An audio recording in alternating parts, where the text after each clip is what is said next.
Welcome back to the Privacy Impact Shop, where I'm joined by my good colleague and friend, Shaab al-Baghdadi. Hi. And our guest in for today is Samantha Deeks. Hi Thank you there. very much for joining us again. Hi. Welcome back. So, Samantha, I've dragged you back in here, screaming and shouting, and thank you, because I know how busy you are. Because I read an article that you were talking about AI, and I know you're so interested in AI. I know you use AI. I know you consult on AI. So, you know the topic. But this article I found absolutely fascinating, and it leads into so many intersections between, GDPR, EU AI Act, what we're seeing with DMA, Digital Marketing Act, and just, personal data, full stop. Yeah. So I'm going to let you, as you always do, tell one of your wonderful stories about the background to this and how you and this sort of large language model hit it off or not, as the case may be. Okay, so basically this article came about because I did a little breakfast session. So my background is in PR technology. And we were doing a breakfast session on PR and AI. Just like every sector, everyone in PR is keenly following what AI will do to their jobs, to their livelihood, to everything. Sorry, already I've interrupted you. It's fine. Is there concern in that area about that? Or is there excitement? It's pretty much, I think, depending on what side of the bed people wake up on, it's either huge excitement or huge anxiety. I think we've said before, haven't we? You should be just as excited as you are scared. Yeah, and I think you have the spectrum there, right? Okay. Sorry, please. Yes, No. Please continue. So, yes, sorry. But so we had an in-person breakfast session, and one of the things that I was talking about is PR people are all around protecting and promoting the reputation of their organization. And large language models are trained on the entirety of the written word, okay? And they will ingest more data on a regular basis and so forth.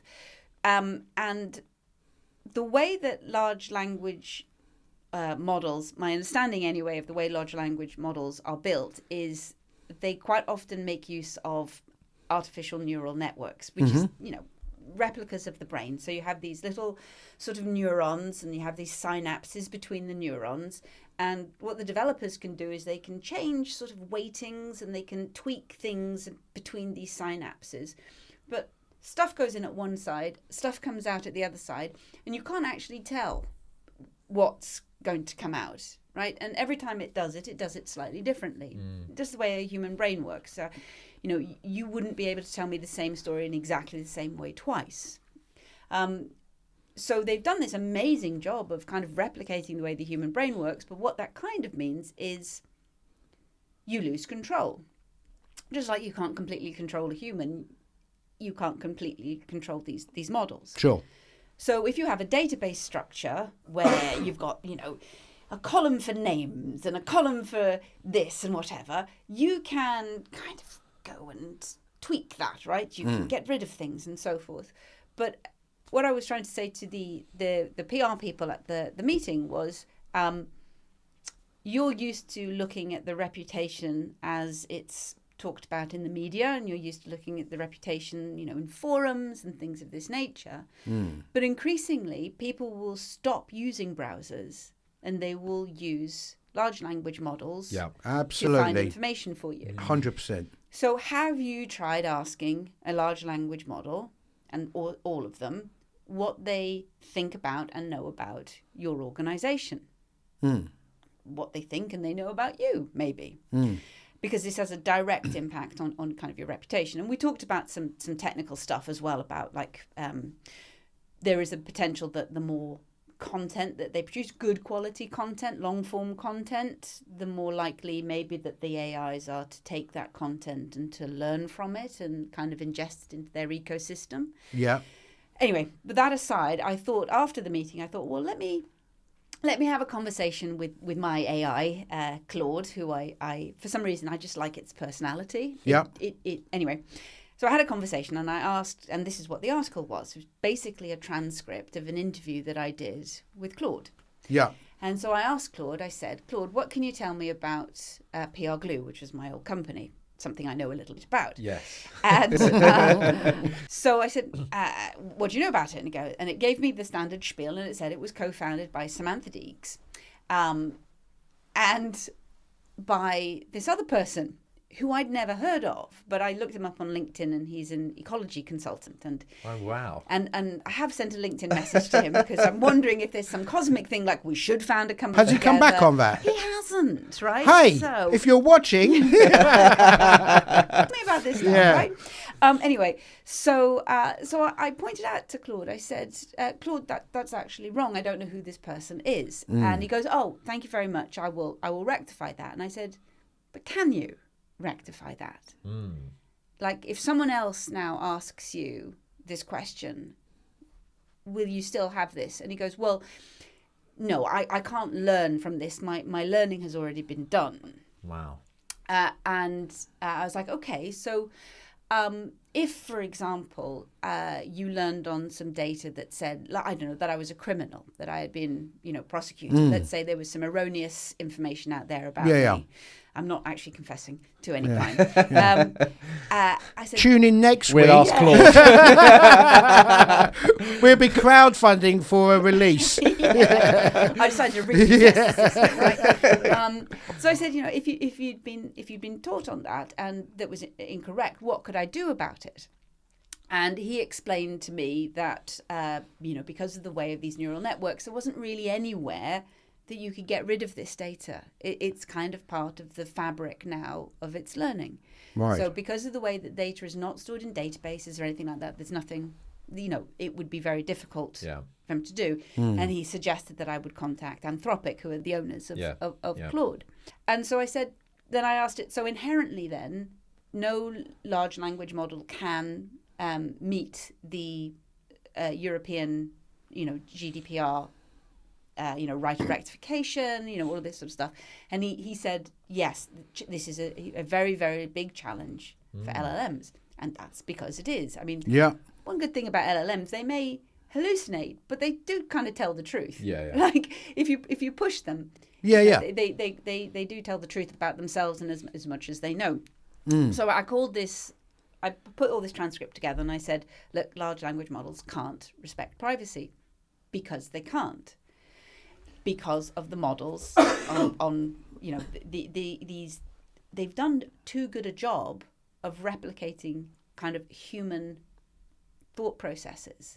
It's a bit like when you're like you see in courtroom dramas, right? And you see the jury there, right? And they say, the jury will disregard that last statement. It's like, no, they won't. They can't. It's been said. It has been said. It cannot be unsaid. Right? And so this kind of, from, as you said, from that arises a whole range of things. And there's one more thing I would say, which I think is interesting, because you do have the European AI Act. Yes. And the European AI Act, again, I quite like, right? It's not massively cumbersome. No. It basically says there is no AI system that is inherently wrong. It's only your use of it.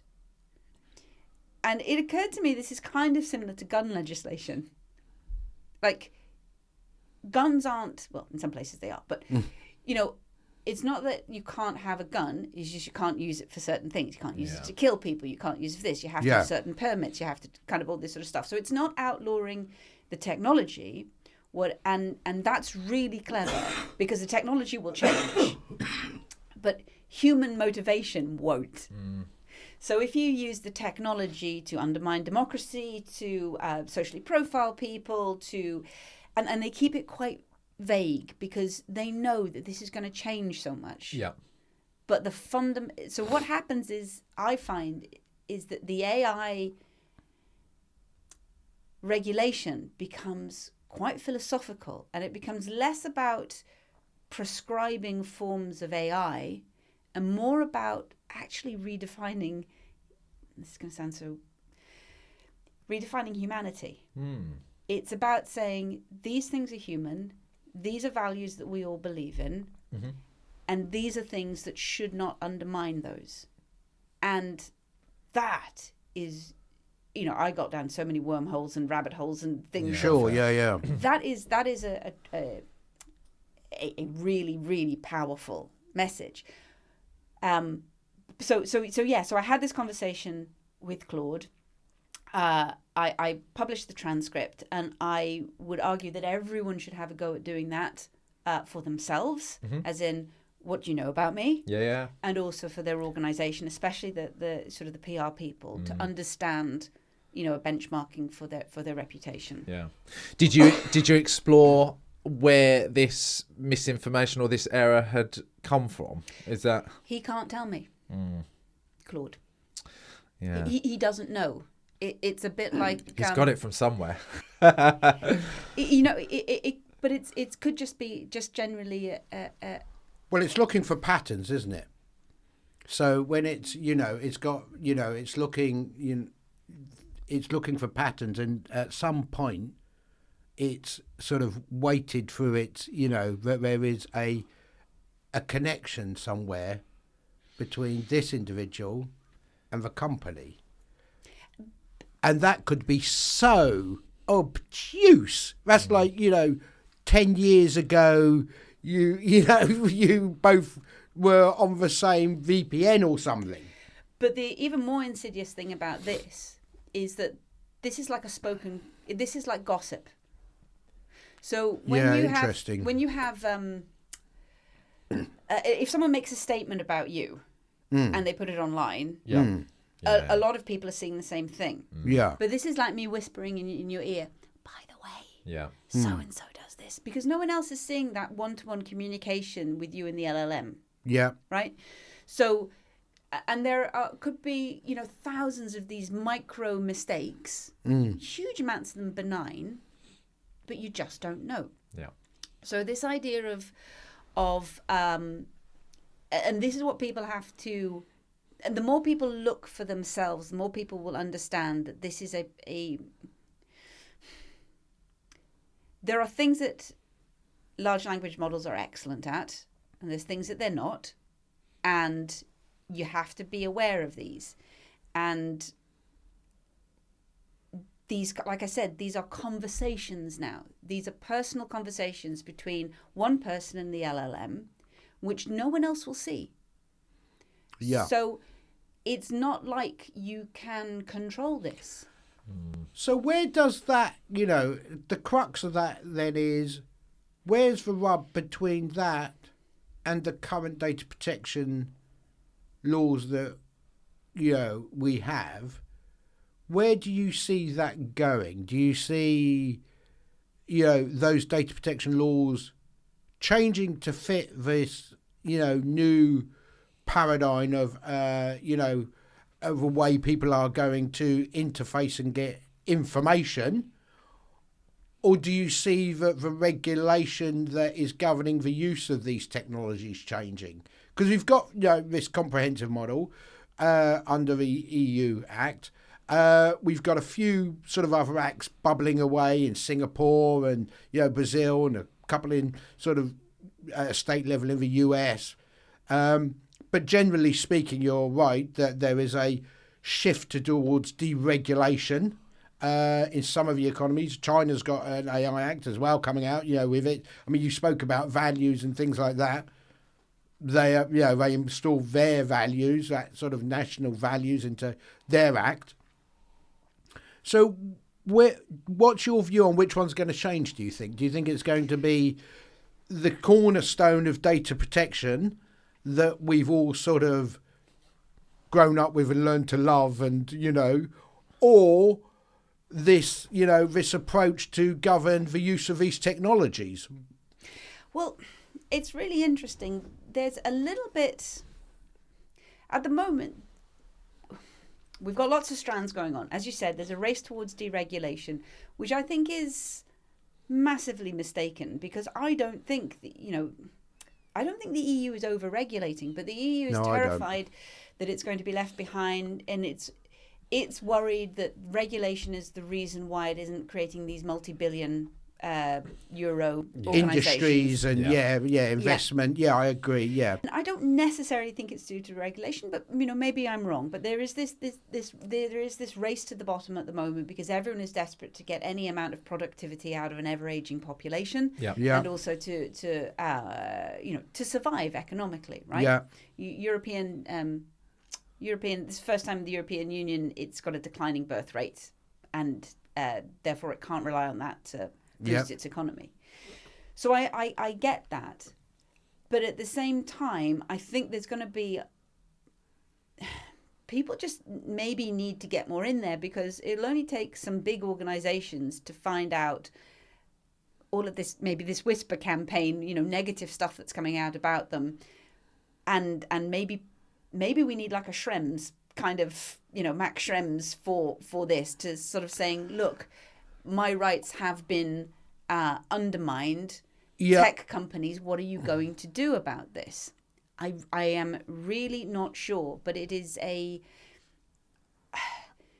then I suppose the absolute biggest thing is that the majority of people who are purchasing, using, running to get AI, they're doing it so quickly and with so little education. 100%. And I think that's the thing, is where, my concern is, and I don't want to be all woe and despondency woe, but one of my concerns is that the face will turn to regulation when something really bad happens.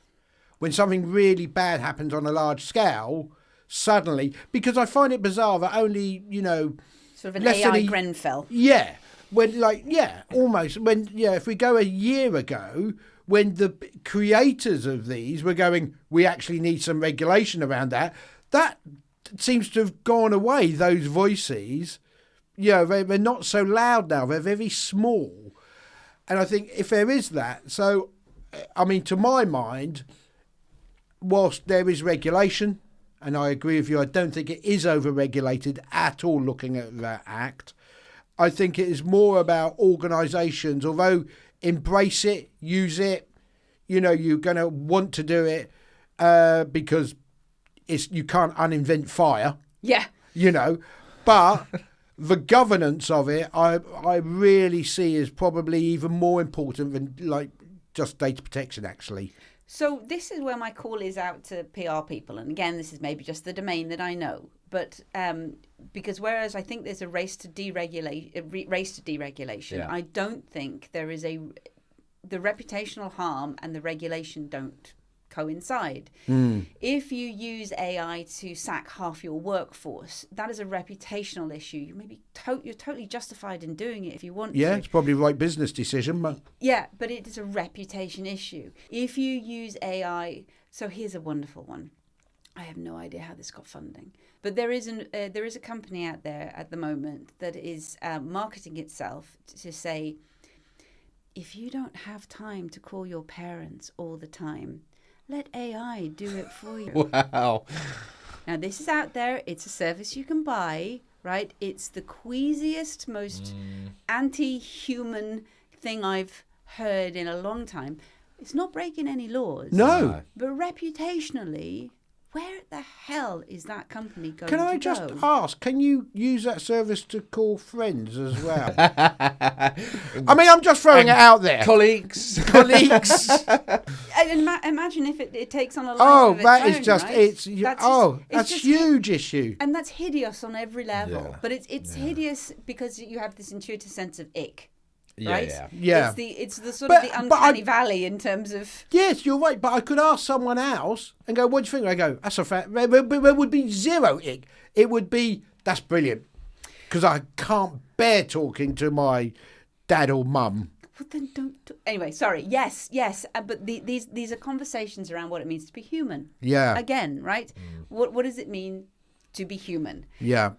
But I would say that I think there's a real opportunity here for PR and comms people to actually get to grips with the taxonomy of harms Yes. around AI and understand those from a reputational point of view. Yeah. And use those to craft properly inclusive and positive AI policies. Well, I think probably there's maybe a bigger piece of work, well, not a bigger piece, but a more fundamental, and I'm just thinking about the world that you kind of understand and know, is some sort of perhaps charter around AI use for, public relations, because it is a duality, isn't it? Because public relations, from what you've so eloquently explained to us on this, session and previous sessions, it's about protecting, or, managing, enhancing, an organisation's or individual's reputation. Yeah. And if you get that wrong, that must surely affect, do public relations firms depend on their reputation as well? Yeah, absolutely. I mean, how do you manage this whole swathes of PR which are just around crisis comms? Yeah. How do you manage the horrible situation when the CEO's been caught with their finger in the till, or you're going bankrupt, or you've lost everyone's data, or all of these kinds of things. So or you've had to get rid of a load of people. You've had to get rid of a load of people, or the technology that you're using has been used. The harms, the personal harms, societal harms, environmental harms, all of these are a PR person's bread and butter. Yeah. AI just does it at scale. Yes. And also, if you don't quite understand it, you could find that there's a lot of stuff embedded into your processes, which, as you rightly said, the Grenfell example is actually really good. They built Grenfell, they put the cladding on, and they put that cladding on everyone else because of deregulation. And now you have this issue and you have to unpick it. So, like a PR person, to understand the fundamentals, I think would be instrumental in making sure that they help guide their organization away from high risk paths. Not high risk in terms of regulation, but high risk in terms of reputation. So this has been fascinating, really, really interesting. Thank you so much for joining us. Just briefly, where can our listeners and viewers find more information about yourself? LinkedIn is my place. So just Samantha Deeks on LinkedIn. There's only one of me, I think. So there we go. We'll have to ask Claude. Exactly. So thank you, as always. Thank you so much for joining us and for listening and for watching. And this has been the Privacy Impact Shop with my good friend and colleague, Shaab al-Baghdadi, and our guest in for today, Samantha Deeks. Thank you so much. We'll see you on the next one. Take care and see you later. Thank you. Bye-bye. Bye.